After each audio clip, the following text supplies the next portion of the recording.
Hello everyone, আমি দেবযানী। আমার নতুন একটি ব্লগে তোমাদের অনেক অনেক স্বাগতম। আশা করি তোমরা খুব ভালো আছো, সুস্থ আছো, আর আমিও খুব ভালো আছি।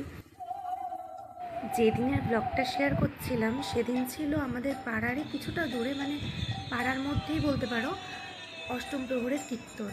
তো আমি আর আমার বান্ধবী মিলে চলে গেছিলাম কিছু টিফিন করব সন্ধ্যাবেলা, সেই উদ্দেশ্যেই।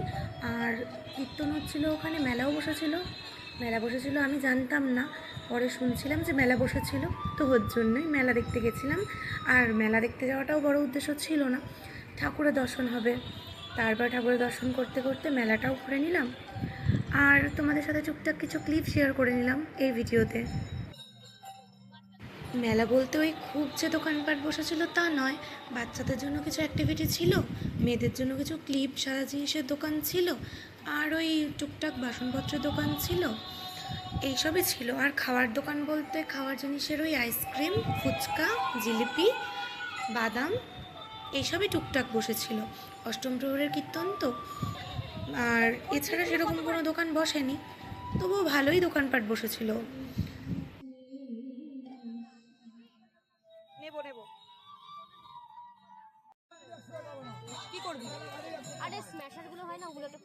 ওই যে বললাম ভালোই টুকটাক করে দোকানপাট বসেছে, আমি তারই কিছু ক্লিপ নিয়ে নিচ্ছিলাম তোমাদের সাথে শেয়ার করব বলে।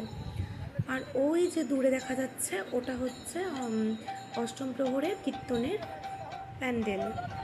প্রচণ্ড দূরেই ছিল, আমরা দূর থেকে ক্লিপ নিয়েছিলাম, আমরা দেখতে পাচ্ছিলাম দূর থেকে ভালোই, হয়তো ফোনে বেশি বড় করে দেখা যাচ্ছে না, তবু আমি জুম করে দেখিয়ে দিয়েছিলাম।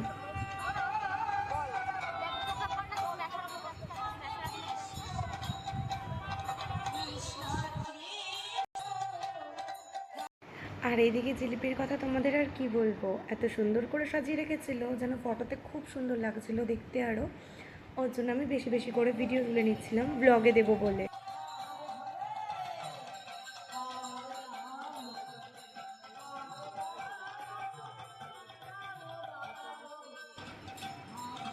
আর এইদিকে দোকানগুলোতে এত সুন্দর করে বল, বিভিন্ন রকমের পুতুল সাজিয়ে রেখেছিল যে আমি চোখই সরাতে পারছিলাম না পুতুলগুলোর দিক থেকে, একেবারেই চোখ সরাতে পারছিলাম না, কারণ মনে হচ্ছিলো সেই ছোট্টবেলায় ফিরে গেছি। আর ছোট্টবেলার মেন অ্যাট্রাকশান ছিল আমার মেলায় যাওয়ার এই বারবিগুলো।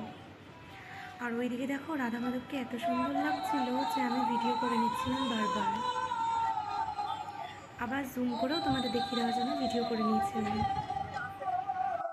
আর আরেকটা জিনিস, ওখানে একজন এত সুন্দর করে বাঁশি বাজাচ্ছিলেন, আমি বেশিক্ষণ ক্লিপটা নিতে পারিনি, কিন্তু আমার এত ভালো লেগেছিল যে আমি ছোট্ট করে হলেও একটা ক্লিপ নিয়েছিলাম তোমাদেরকে দেখাবো বলে।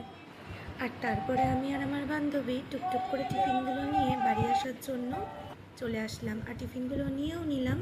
আর এবার বাড়ি ফেরার পালা। আর এই দেখুন, এটা আমি, আমার বান্ধবী আমাকে ভিডিও করে দিয়েছিল, আর আমিও দিয়েছিলাম ওকে ভিডিও করে, সেগুলো ওর ব্লগে আছে। কীর্তনটা হচ্ছিল আমাদের পাড়াতেই, তবুও আমাদের বাড়ির থেকে প্রায় 5 মিনিট হাঁটতে হবে। আর আমাদের পুরো রাস্তাটা জুড়ে বিভিন্ন রকমের লাইটিংও দিয়েছিল। আর এই যে আমার বান্ধবী, ওর ব্লগের জন্য ভিডিও করছিল আর আমার ব্লগে হাই করে দিল। আর এই দেখো কি সুন্দর সুন্দর লাইটিং দিয়েছিল, পুরো রাস্তাটা জুড়ে এরকম লাইটিং ছিল, আর টিউব লাইটও ছিল। তো এইভাবেই দুই বান্ধবী মিলে গল্প করতে করতে, ভিডিও করতে করতে, দুজনের মনের কথা শেয়ার করতে করতে বাড়ি ফিরে আসলাম। আর ভিডিওটা যদি তোমাদের ভালো লেগে থাকে তাহলে একটা লাইক করে দিও, আর সাবস্ক্রাইব করে দিও আমার চ্যানেলটাকে। Thank you for watching. ভালো দেখো, সুস্থ দেখো, দেখা হবে নতুন একটি ব্লগে। Thank you.